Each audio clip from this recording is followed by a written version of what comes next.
кажа, че творчеството в Благоевград е израз на нашия подход към хората, които да повтарям.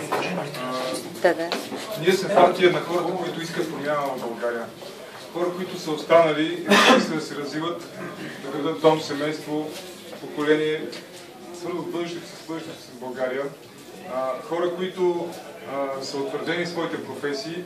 Да, вие не ги познавате от политиката, от челните традиции на досегашните политически партии, но тези хора, всички от тях са познати в своята професионална област, утвърдени специалисти. Аз бих посочил дори първите трима в нашата листа, утвърден адвокат, успешен в малкия и среден бизнес, успешен бизнесмен в Сандански. Това са хора, които са в своята кариера, в своята област успели. Хора, които са с шампионски дух, с дух на победители. Искаме с такива хора да стартираме промяната в българската политика. Промяна, както вие виждате в нашите рекламни материали, е свързана с някои ключови области в България. Области, които спъват успешното развитие и благоденствието както лично на всеки индивид, така и общото като общество.